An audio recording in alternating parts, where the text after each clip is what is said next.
In the dark corners of 19th century Edinburgh, shadows weren't just fear, they were profitable. This was a city built on science and stained with secrets. A city where progress demanded sacrifice, and where the line between ethics and horror was dangerously thin. In 1828, two seemingly ordinary men, Burke and William Hare, unleashed a chilling wave of murder, not out of hatred, but out of cold, calculated greed. They weren't grave robbers, as history sometimes tries to soften them. They were killers, silent, efficient, profitable, all to feed the growing appetite of Edinburgh's elite medical schools. This is the true story of Burke and Hare, the body snatchers of Edinburgh. In the early 1800s, Edinburgh was a city at the forefront of medicine. Its reputation for surgical advancement drew students from all over Europe. But with progress came a problem: dissection. The only legal bodies available for anatomical study were the corpses of executed criminals, and there simply weren't enough hangings to go around. This created a black market, one that flourished in silence.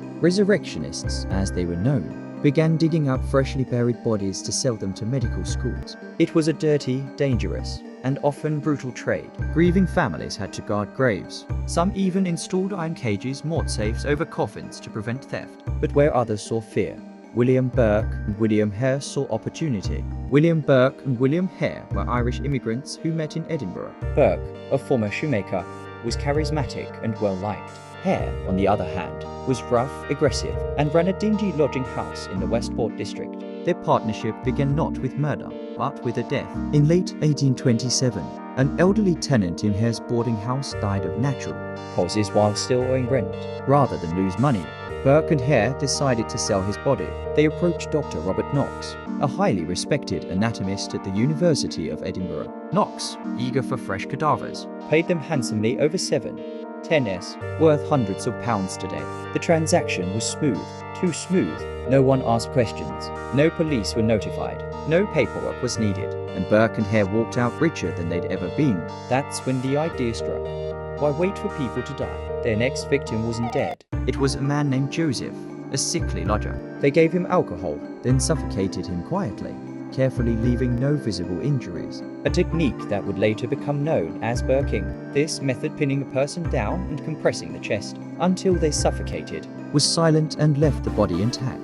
Perfect for dissection. Their process became a system. Identify vulnerable targets: the poor, the old, the drunk, the displaced. Invite them in, get them drunk, kill them, then carry the body in a tea chest to Dr. Knox's practice. Over the next 10 months, they killed at least 16 people. Some believe the number was much higher. Among their victims were Abigail Simpson, an elderly salt seller; Mary Patterson, a young prostitute reportedly admired by Dr. Knox's students; James Wilson, known as Daft Jamie, a local mentally disabled boy recognizable to many in Edinburgh. His murder sparked outrage when students began to suspect. They knew the face on the dissection table, but Knox dismissed it all. Dr. Robert Knox was not a villain in appearance. He was celebrated, intellectual, and ambitious, but he needed bodies, lots of them, and Burke and Hare delivered. Students began noticing that the cadavers were unusually fresh. Rumors swirled. Some of the bodies still had warmth, some had familiar faces.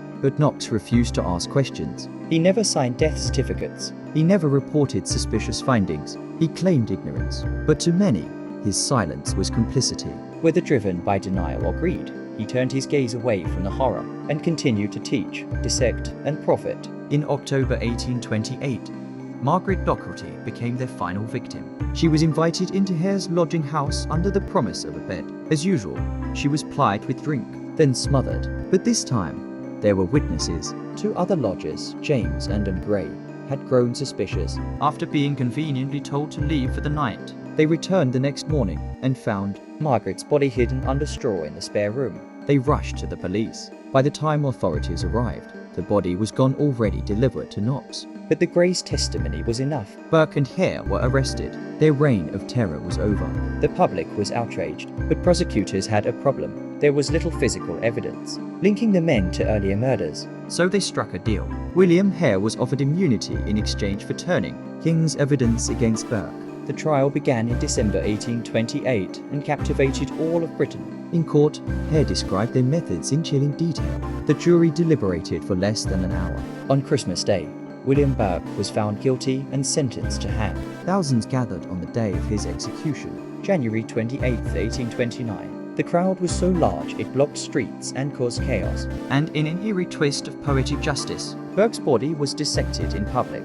His skeleton was preserved and still hangs today in the Anatomical Museum of Edinburgh. A book was bound in his skin, a grisly reminder of his crimes. William Hare vanished into obscurity.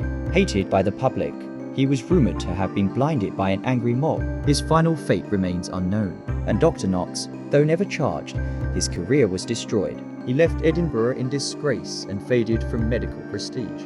The impact of Burke and Hare's crimes was immediate and profound. In 1832, Parliament passed the Anatomy Act. It allowed medical schools to legally use unclaimed bodies from hospitals and workhouses. No more grave robbing, no more body markets. The law finally caught up with science, but the legacy of Burke and Hare lingered. Their story inspired writers like Robert Louis Stevenson, who echoed their tale in The Body Snatcher. Their names entered folklore symbols of murder for profit, and their crimes remain a chilling lesson on what happens when the hunger for knowledge outruns our morality. Thank you for watching Crimes Through Time. Burke and Hare weren't just killers, they were a product of a system that valued science over souls. Their legacy is a warning that progress must always be balanced by ethics. If you found this story compelling, please like, subscribe, and hit the bell icon so you never miss another dark chapter from the past. And now we ask you, was Dr. Knox just as guilty? Could Burke and Hare have been stopped earlier? Let us know in the comments below.